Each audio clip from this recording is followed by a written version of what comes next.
Bem-vindos, queridos amigos, a mais um dia de jornada nas páginas da Palavra de Deus aqui no nosso canal Caminhos da Oração. Hoje, estaremos imersos em uma tríplice viagem espiritual, explorando os capítulos do livro de Gênesis capítulo 13, Evangelho segundo escreveu Mateus capítulo 12 e o livro de Neemias capítulo 2. Nestas narrativas, encontraremos a riqueza da criação, os ensinamentos profundos do Filho de Deus e a coragem inspiradora de um líder que busca reconstruir não apenas muros, mas também vidas. Ao adentrarmos o universo de Gênesis, somos convidados a refletir sobre os desafios da convivência humana e as decisões que moldam nosso destino. Em Mateus, caminharemos ao lado de Jesus, absorvendo suas palavras de sabedoria e discernimento, que continuam a ecoar através dos séculos, trazendo luz aos nossos corações. E em Neemias, testemunharemos a determinação de um homem chamado para uma missão grandiosa, enfrentando adversidades com fé inabalável. Neste canal, estamos comprometidos não apenas com a leitura, mas também com a reflexão e aplicação prática das Escrituras em nossas vidas diárias.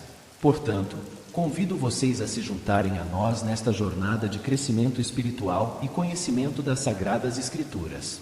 Não se esqueçam de se inscreverem no canal para não perderem nenhum dos nossos vídeos e de conferirem os produtos disponíveis na descrição, que podem auxiliá-los em sua jornada espiritual. Cada inscrito e cada aquisição contribuem para a continuidade deste trabalho de disseminação da palavra. Preparem seus corações e mentes, pois hoje embarcaremos em uma jornada que nos levará a novas compreensões e inspirações. Que o Espírito Santo nos guie e ilumine neste precioso momento de comunhão com Deus através de sua palavra. Livro de Gênesis capítulo 13. Subiu, pois, Abrão do Egito para o lado do sul, ele e sua mulher, e tudo o que tinha, e com ele Ló. E era Abrão muito rico em gado, em prata e em ouro. E fez as suas jornadas do sul até Betel, até ao lugar onde a princípio estivera a sua tenda, entre Betel e Ai, até ao lugar do altar que outrora ali tinha feito. E Abrão invocou ali o nome do Senhor. E também Ló, que ia com Abrão, tinha rebanhos, gado e tendas. E não tinha capacidade a terra para poderem habitar juntos, porque os seus bens eram muitos, de maneira que não podiam habitar juntos. E houve contenda entre os pastores do gado de Abrão e os pastores do gado de Ló. E os cananeus e os perizeus habitavam então na terra. E disse Abrão a Ló: Ora, não haja contenda entre mim e ti, e entre os meus pastores e os teus pastores, porque somos irmãos. Não está toda a terra diante de ti? Eia, pois, aparta-te de mim, e se escolheres a esquerda, irei para a direita, e se a direita escolheres, eu irei para a esquerda. E levantou Ló os seus olhos, e viu toda a campina do Jordão, que era toda bem regada, antes do Senhor ter destruído Sodoma e Gomorra, e era como o jardim do Senhor, como a terra do Egito, quando se entra em Zoar. Então Ló escolheu para si toda a campina do Jordão, e partiu Ló para o oriente, e apartaram-se um do outro. Habitou Abrão na terra de Canaã, e Ló habitou nas cidades da campina, e armou as suas tendas até Sodoma. Ora, eram maus os homens de Sodoma, e grandes pecadores contra o Senhor. E disse o Senhor a Abrão, depois que Ló se apartou dele: Levanta agora os teus olhos, e olha desde o lugar onde estás, para o lado do norte, e do sul, e do oriente, e do ocidente. Porque toda esta terra que vês, te hei de dar a ti, e à tua descendência, para sempre. E farei a tua descendência como o pó da terra, de maneira que se alguém puder contar o pó da terra, também a tua descendência será contada. Levanta-te, percorre essa terra, no seu comprimento e na sua largura, porque a te a darei. E Abrão mudou as suas tendas, e foi, e habitou nos carvalhais de Manre, que estão junto a Hebrom, e edificou ali um altar ao Senhor. Livro de Neemias capítulo 2. Sucedeu, pois, no mês de Nisã, no ano 20º do rei Artaxerxes, que estava posto vinho diante dele, e eu peguei o vinho e o dei ao rei. Porém eu nunca estivera triste diante dele. E o rei me disse: Por que está triste o teu rosto, pois não estás doente? Não é isto senão tristeza de coração. Então temi sobremaneira. E disse ao rei: Viva o rei para sempre. Como não estaria triste o meu rosto, estando a cidade, o lugar dos sepulcros de meus pais, assolada, e tendo sido consumidas as suas portas a fogo? E o rei me disse: Que me pedes agora? Então orei ao Deus dos céus. E disse ao rei: Se é do agrado do rei, e se o teu servo é aceito em tua presença, peço-te que me envieis a Judá, a cidade dos sepulcros de meus pais, para que eu a reedifique. Então o rei me disse, estando a rainha sentada junto a ele: quanto durará a tua viagem, e quando voltarás? E aprouve ao rei enviar-me, apontando-lhe eu um certo tempo.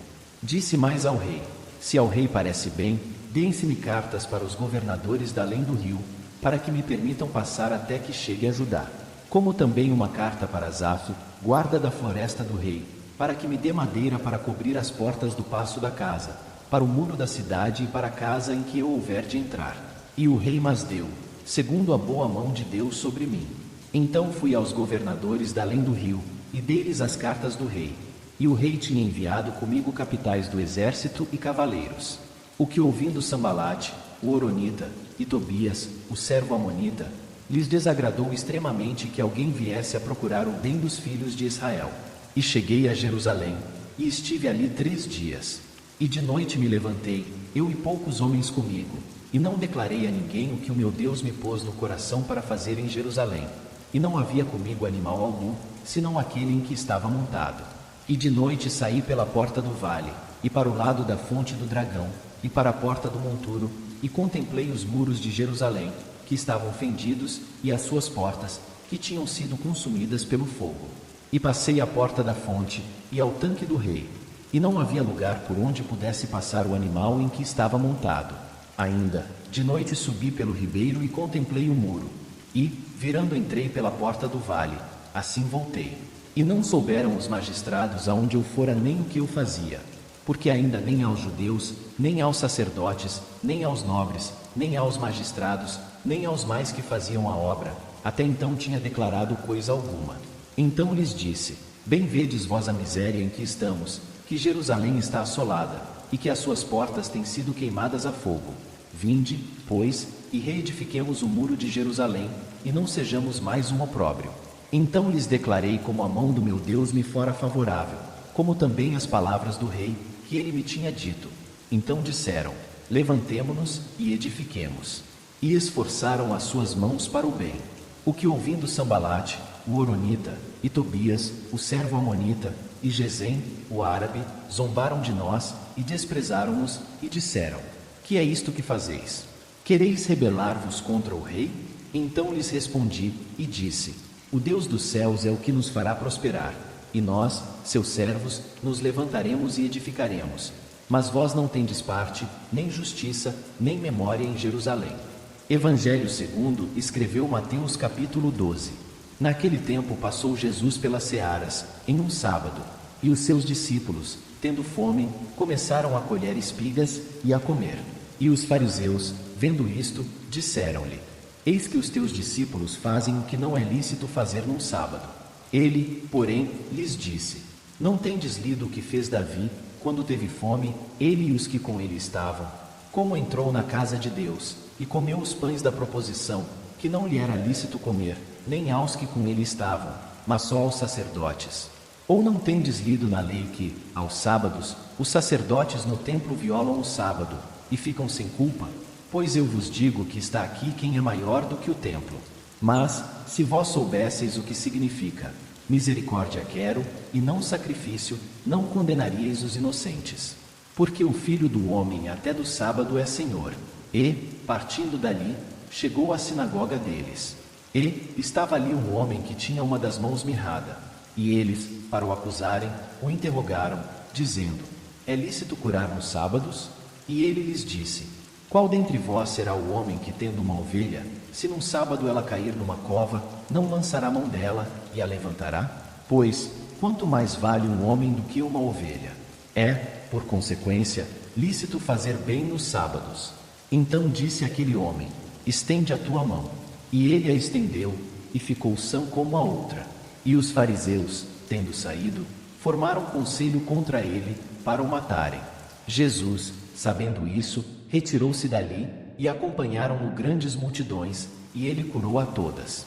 E recomendava-lhes rigorosamente que o não descobrissem, para que se cumprisse o que fora dito pelo profeta Isaías, que diz: eis aqui o meu servo, que escolhi, o meu amado, em quem a minha alma se compraz. Porei sobre ele o meu espírito, e anunciará aos gentios o juízo. Não contenderá, nem clamará, nem alguém ouvirá pelas ruas a sua voz. Não esmagará a cana quebrada e não apagará o murrão que fumega, até que faça triunfar o juízo. E no seu nome os gentios esperarão. Trouxeram-lhe, então, um endemoniado cego e mudo. E, de tal modo o curou, que o cego e mudo falava e via. E toda a multidão se admirava e dizia: Não é este o filho de Davi? Mas os fariseus, ouvindo isto, diziam: Este não expulsa os demônios senão por Beelzebu, príncipe dos demônios. Jesus, porém, conhecendo os seus pensamentos, disse-lhes: Todo o reino dividido contra si mesmo é devastado, e toda cidade, ou casa, dividida contra si mesma não subsistirá. E, se Satanás expulsa a Satanás, está dividido contra si mesmo. Como subsistirá, pois, o seu reino? E, se eu expulso os demônios por Beelzebu, por quem os expulsam então vossos filhos? Portanto, eles mesmos serão os vossos juízes. Mas, se eu expulso os demônios pelo Espírito de Deus, logo é chegado a vós o reino de Deus. Ou, como pode alguém entrar na casa do homem valente e furtar os seus bens, se primeiro não maniatar o valente, saqueando então a sua casa? Quem não é comigo é contra mim, e quem comigo não ajunta, espalha. Portanto, eu vos digo, todo o pecado e blasfêmia se perdoará aos homens, mas a blasfêmia contra o Espírito não será perdoada aos homens. E, se qualquer disser alguma palavra contra o Filho do homem, ser-lhe-á perdoado. Mas, se alguém falar contra o Espírito Santo, não lhe será perdoado, nem neste século, nem no futuro. Ou fazei a árvore boa, e o seu fruto bom, ou fazei a árvore má, e o seu fruto mau, porque pelo fruto se conhece a árvore. Raça de víboras, como podeis vós dizer boas coisas, sendo maus? Pois do que há em abundância no coração, disso fala a boca. O homem bom tira boas coisas do bom tesouro do seu coração, e o homem mau do mau tesouro tira coisas más. Mas eu vos digo que de toda a palavra ociosa que os homens disserem hão de dar conta no dia do juízo. Porque por tuas palavras serás justificado, e por tuas palavras serás condenado. Então alguns dos escribas e dos fariseus tomaram a palavra, dizendo: Mestre, quiséramos ver da tua parte algum sinal. Mas ele lhes respondeu, e disse: Uma geração má e adúltera pede um sinal, porém, não se lhe dará outro sinal senão o sinal do profeta Jonas. Pois, como Jonas esteve 3 dias e 3 noites no ventre da baleia, assim estará o Filho do Homem 3 dias e 3 noites no seio da terra. Os ninivitas ressurgirão no juízo com esta geração, e a condenarão, porque se arrependeram com a pregação de Jonas. E eis que está aqui quem é maior do que Jonas. A rainha do sul se levantará no dia do juízo com esta geração, e a condenará, porque veio dos confins da terra para ouvir a sabedoria de Salomão. E eis que está aqui quem é maior do que Salomão. E, quando o espírito imundo tem saído do homem, anda por lugares áridos, buscando repouso, e não o encontra. Então diz: Voltarei para minha casa, de onde saí. E, voltando, acha-a desocupada, varrida e adornada. Então vai, e leva consigo outros 7 espíritos piores do que ele e, entrando, habitam ali. E são os últimos atos desse homem piores do que os primeiros. Assim acontecerá também a esta geração má. E, falando ele ainda à multidão, eis que estavam fora sua mãe e seus irmãos, pretendendo falar-lhe. E disse-lhe alguém: Eis que estão ali fora tua mãe e teus irmãos, que querem falar-te. Ele, porém, respondendo, disse ao que lhe falará: Quem é minha mãe? E quem são meus irmãos? E, estendendo a sua mão para os seus discípulos, disse: Eis aqui minha mãe e meus irmãos. Porque, qualquer que fizer a vontade de meu Pai que está nos céus, este é meu irmão, e irmã e mãe. Senhor, com gratidão em nossos corações, nos aproximamos de Ti neste momento de comunhão. Agradecemos por nos permitires mergulhar nas profundezas da Tua Palavra, onde encontramos verdade, sabedoria e amor. Obrigado por nos concederes a oportunidade de meditar nos ensinamentos de Gênesis, Mateus e Neemias. Que cada palavra lida se torne semente fértil em nossos corações, produzindo frutos de fé, esperança e amor em nossas vidas. Que a sabedoria do Teu Espírito Santo permeie nossos pensamentos e ações, guiando-nos pelos caminhos da justiça e da verdade. Que possamos aplicar os ensinamentos recebidos em nosso cotidiano, refletindo o Teu amor ao mundo ao nosso redor. Fortalece-nos, ó Deus, para que, como Neemias, possamos enfrentar os desafios da vida com coragem e determinação, confiando em tua providência e direção. Abençoa cada pessoa que nos acompanha nesta jornada de leitura e reflexão. Que a tua graça os envolva, capacitando-os a viverem de acordo com a tua vontade. Que este tempo dedicado à tua palavra seja frutífero em nossas vidas, transformando-nos cada dia mais à imagem do teu amado Filho, Jesus Cristo. Em nome do Senhor Jesus, oramos. Amém.